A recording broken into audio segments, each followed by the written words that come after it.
Knock knock. Hi. Hello there. Hi, my name is Gwen McKee, and I'm a nurse practitioner student with United States University. How are you today? Good, thank you. Wonderful. So I'm going to go ahead and clean my hands before we start. But also, I'd like to get your permission to record a video of a neurologic exam and upload it to YouTube as unlisted for my instructors to grade. Do I have your permission? Yes. Okay, wonderful. And can you tell me your name and date of birth? Michael J. Smith, 10/6/1970. Okay, great. And where are we today? We're in my home. All right. And what is the date and the time, please? The date is the 28th of June, 2023. All right, and that is and all. the time I'm sorry. is approximately 6 o'clock. Great, and that is all correct. And then what are we doing here together today? We're doing a neurological exam for United States University. Great. And so I'm noticing that he is oriented ×4 to person, place, time, date, situation. And I'm also noticing that his speech is clear and fluent, and his level of consciousness is alert, and so his cognition so far is intact. And I'm going to go ahead and test his recent memory. And what did you have for breakfast today? Got a peanut butter and jelly sandwich. Thank you. And then what did you do for 4th of July last year? We went to the lake and watched fireworks. So both his remote and recent memory are intact. And if you found an envelope stamped and addressed, what would you do with it? And put it in the mailbox. Great. And so his judgment and reasoning is also intact. And now I'm going to go ahead and move on to testing the cranial nerves. And first of all, I'm going to test the olfactory nerve, which is cranial nerve 1. So go ahead and close your eyes. And if you would, close your right nostril for me. And then breathe in deeply, and what do you smell? Cinnamon. Great, and that is correct. And go ahead and close your left nostril. With your eyes closed, breathe in deeply, and what do you smell? Vanilla. Okay, great. And that is correct. And so we're moving on to test the optic nerve, cranial nerve 2, and I'm going to have test his visual acuity. And this is my handheld chart, which would be 6 feet away. Otherwise, the wall chart would be 20 feet away. And go ahead and read with just your left eye, the smallest line that you can read. LTFPH. Great, and then go ahead and cover your left eye, and with your right eye, can you read this backwards? HPFTL. Great. And then with both eyes, can you read the smallest line there? LTFPH. Okay, wonderful. And so I'm noticing that the right eye has 20/20 vision. And are you wearing any contacts? I'm not. And it is uncorrected. And the left eye has 20/20 vision uncorrected. And both eyes have 20/20 vision uncorrected. And so I'm going to go ahead and move on to testing his peripheral vision, his visual fields. And I'm going to do this by confrontation. And so go ahead and cover your right eye if you would, please. And tell me when you see my fingers. No. No. No. Great. And so his right eye has intact confrontation, visual fields, peripheral vision of 180 degrees. And then go ahead and cover your other eye. Tell me when you see my fingers moving. No. Great. And again. No. And again. No. Great. And so same results for his right eye. And then both eyes together. No. No. Great. No. Great. And same results for his eyes together. And next I'm going to go ahead and move on to the fundoscopic exam. And I am going to dim the lights. And I'm taking my ophthalmoscope here. And I'm coming at a 15-degree angle. And I'm going to go ahead and use my left hand to his left eye. And placing my hands here for safety. And I'm noticing here the red reflex that the cornea and the lens are clear. And then I'm going to go ahead and move in. And I'm noticing the structures here. His retina is a reddish orange color, which is normal. His blood vessels on the fundus here have no hemorrhages, cotton wool spots, or AV nicking. I do see the optic disc and the optic cup, and the ratio is 3:1.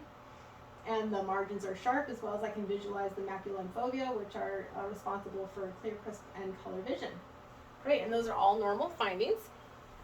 And I'm going to go ahead and come here at a 15-degree angle, protecting him for safety. My right hand to his right eye, and I'm going to go ahead and find the red reflex, and then move on in, protecting his face here.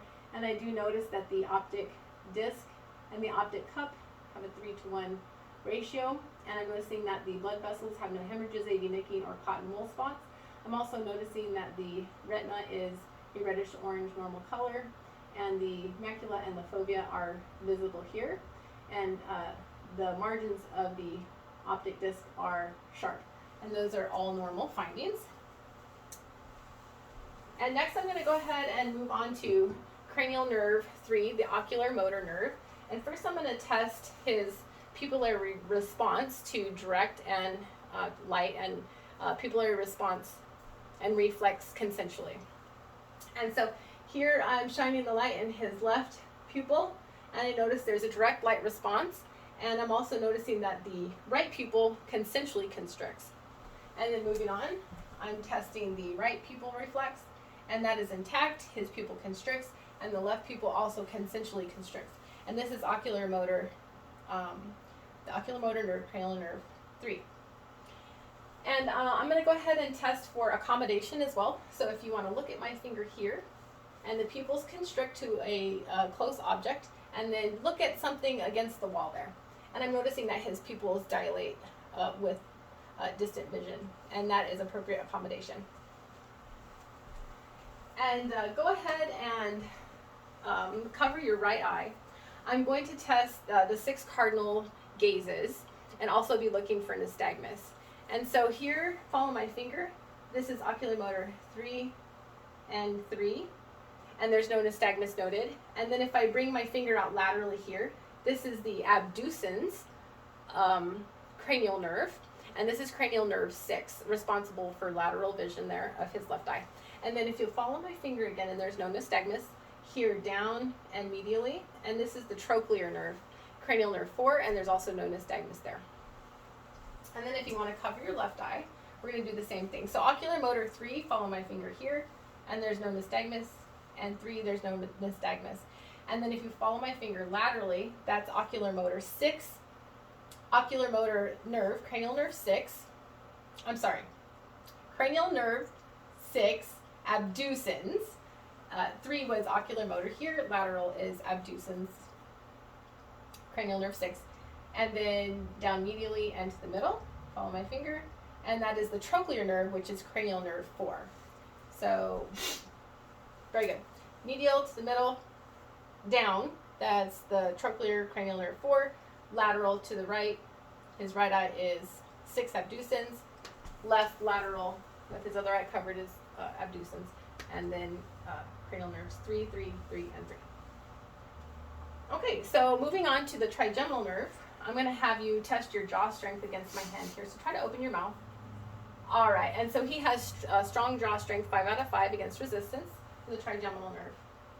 And then I'm also going to test whether you feel sharp or dull here. So go ahead and close your eyes for me and tell me what you feel. Sharp. All right. Dull. Dull. All right. Sharp. Sharp. Dull. Great. And so the trigeminal nerve 5 is intact. And then I'm going to go ahead and test his facial nerve. Oh, and for the trigeminal nerve, I could do the cornea reflex also with the cotton ball, but for the sake of this video, I won't do that for comfort. And then also for facial nerve 7, we have the upper, and go ahead and wrinkle your forehead for me. Great. And then puff out your cheeks, and this is the lower facial nerve 7. And you'll notice some asymmetry there. For the video, it should be all normal, but he actually has a baseline of a history of Bell's palsy, and so he does have a baseline of asymmetry, which is a normal finding for him. And then moving on to the vestibulocochlear nerve, if I noticed that my patient was saying huh or what a lot, I would test the hearing. And so we do 3 tests for that: the whisper, the Weber, and the Rhine. And so to begin, we're going to do the whisper test. I'm standing 2 feet or an arm's length behind him. Go ahead and close your right ear, and I'm going to whisper some numbers and letters, okay? C3P. C3P. Very good. And then I'm going to go to the other side here. We're going to test your right ear. So go ahead and cover your left ear. R2D. R2D. Very good. And so the whisper test is intact. And I'm going to test his hearing now with the Weber test. And tell me where you can hear this sound, please. Both ears. In both ears? Is it stronger on one side or is it equal in both? It's equal. Okay, great. And that's the Weber test. And next we're going to go ahead and test the Rhine test here. Putting the tuning fork on the mastoid bone. Tell me when you cannot hear the sound anymore. Now. All right. And then tell me when you cannot hear this sound. Now. And then you'll notice that the air conduction is longer than the bone conduction, as it should be. And I'm going to go ahead and test your right ear. Tell me when you cannot hear this sound anymore. Placing this on his mastoid bone. Now. And then tell me when you cannot hear this sound anymore. Now. All right, and so here we notice as well that the air conduction is longer than the bone conduction, and that is a normal finding. So moving on, I'm going to go ahead and test cranial nerves 9 and 10, 9 being the glossopharyngeal and 10 being the vagus. So I could do the gag test, but for comfort for this video, I will not do that. But then I'm going to go ahead and have him open his mouth and say, ah, and I'm noticing the rise of the uvula here. Say, ah. And his uvula and soft palate rise midline and symmetrically as he says ah. So it means cranial nerves 9 and 10, the glossopharyngeal and the vagus are intact. And then go ahead and swallow for me if you could. All right, very good. So 9 and 10 are intact there.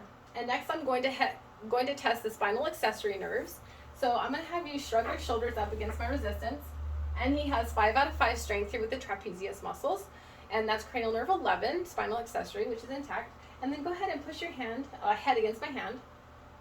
Sorry, if you'll rotate like this for me. Great, and again here.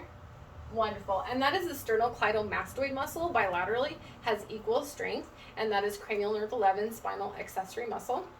And lastly, I'm going to test the hypoglossal nerve, and this is cranial nerve 12. So go ahead and stick your tongue out for me, and I notice that the tongue is midline, and then if you'll puff out your cheeks and then push your tongue, close your mouth, puff out your cheeks and push your tongue hard against my hand. Great. And again on this side. And I'm noting symmetric movement, and that's an intact hypoglossal cranial nerve 12 with strong movement of his tongue to both sides. And next I'm going to go ahead and test his cerebellar function. And so what I'd like you to do is go ahead and take a few steps away from me and a few steps back.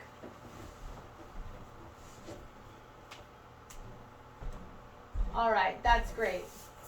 And then I'm also noticing that he has no swing and no ataxia with his gait, but it is smooth and it is steady, independent. All right, and then I'm going to have you go ahead and do what we call the tandem walk, where you put one foot in front of the other, like you're walking on a straight line, okay? Go ahead. All right, that's great. And again, I'm noticing he has a symmetric gait. It is smooth, it is steady. His arms swing normally at his sides. He has no ataxia. All right, so last walk that we're going to do here, I'm going to have you walk away on your toes and come back on your heels. All right, and so he is already showing here the toe walk, and now back on your heels. He is showing intact cerebellar function with a smooth and steady gait, and it is symmetric. Great. And so we're going to do a Romberg test, and this also tests the cerebellum. And so I'm going to have you just kind of hold your arms out like you're holding a pizza box for me, nice and straight. Great, and then go ahead and put your feet together if you could, all the way together. All right, and so for 30 seconds, go ahead and close your eyes. And so for 30 seconds, I'm noticing if he has any pronator drift, or if he has any swaying or ataxia, sensory ataxia, and he does not. And then I'm going to go ahead and test his hands here. And he has strong supination bilaterally with no pronator drift against resistance, and that is a normal finding. Very good.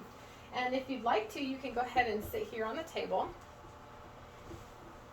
And then the last test I'm going to do for the cerebellum is the finger to nose test. So go ahead and touch your nose and then touch my finger. And I'm going to kind of move it around here. All right, great. And so I noticed that he has no tremors and no ataxia with that movement, and that is a normal finding.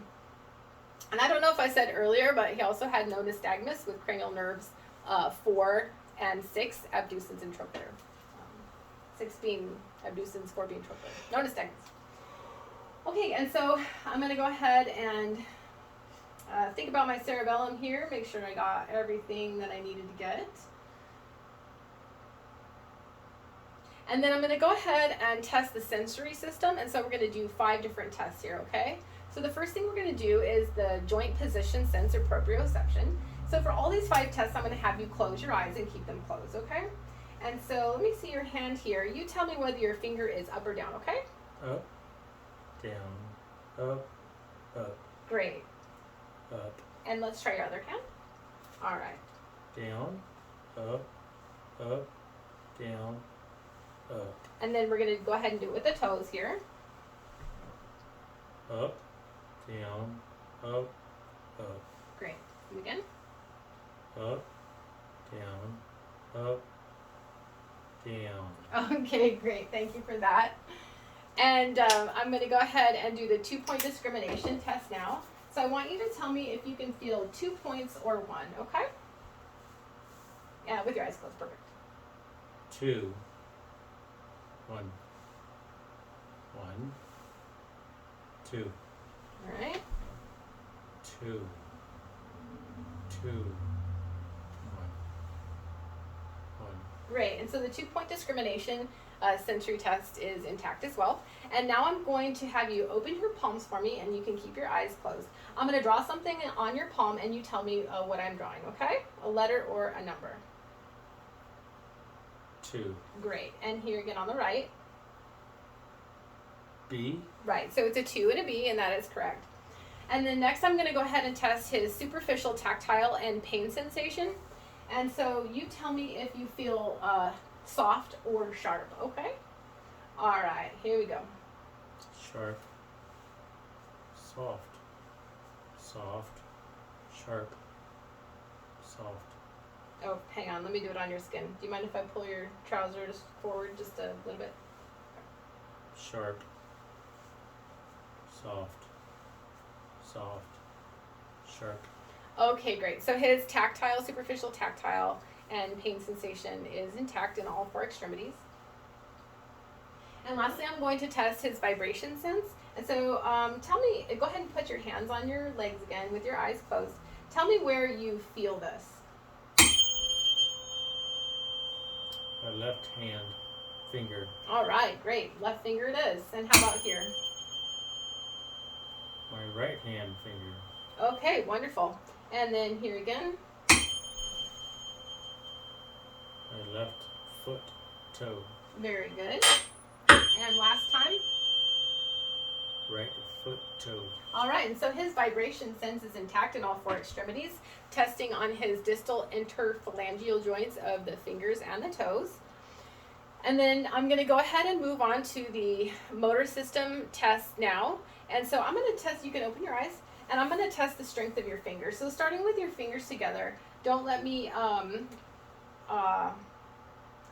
go ahead and push my fingers out. Great. And so the movement away, his fingers away, is nice and strong, and that's a 5+, and that would be abduction. And then with your fingers out, don't let me squeeze them together, okay?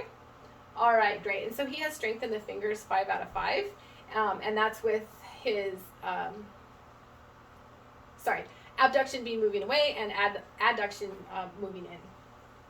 And so next I'm going to go ahead and test the strength of his biceps. And so if you just kind of keep your elbows flexed there, and then don't let me push you down, okay? And his bicep strength is symmetric and equal, 5 out of 5. And also his hand strength was symmetric and equal, 5 out of 5. And then go ahead and push my hands down. Don't let me push you up. Okay, great. And so his tricep strength is also 5 out of 5 and symmetric. All right, and then I'm testing his deltoids here. So don't let me push you in. Great. And then don't let me push you out. And so his deltoid strength is 5 out of 5. And again, testing the deltoids with your arms straight out for me if you could, nice and extended. All right, don't let me push you down, and don't let me push you up. Great, and his strength is 5 out of 5, symmetric and equal. And next I'm going to go ahead and test his leg strength. And so I'm going to be trying to pull your legs out. Don't let me pull your legs out, okay? All right, great. So hamstring strength is 5 out of 5, bilaterally and symmetric. And then don't let me push your legs in here. And his quadricep strength is also 5 out of 5, symmetric and equal. And then I'm going to test hip abduction strength as he tries to move his knees apart. So don't let me push your knees in. Great. And hip abduction strength is 5 out of 5, symmetric and equal.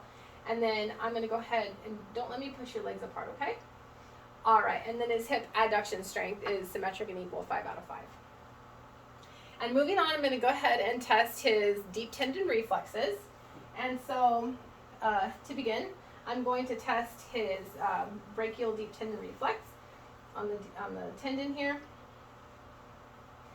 All right. Then with the hand, yep, just kind of down like that. Perfect. All right, here we go. Great. And now I'm going to go ahead and test the tricep reflex, deep tendon reflex. Great. Golly. Sorry, I'm so sorry. I didn't mean to hurt you. All right, and here we're testing the bicep deep tendon reflex. Great. Again. Great. Alrighty. And then lastly, I'm going to go ahead and test the tricep reflex here. Great. And then for the deep tendon reflexes now, testing the patellar reflex here. Go ahead and relax your legs for me. Perfect. Awesome. All right, and here. And then I'm noticing that his reflexes are symmetric and they're in average and normal strength. They're neither hyperreflexive or hyporeflexive. And then lastly, I'm going to test his Achilles reflex here, just supporting the foot a little bit. All right, great. And then on the other side, Achilles, awesome. And then lastly, I'm going to do the superficial reflex test of the Babinski test, or the plantar reflex. Very good. Just moving the reflex hammer here up immediately. Great, perfect. All right, and just gonna stand here for a second and think head to toe if I'm missing anything. We got his cognition, his orientation, his memory, speech.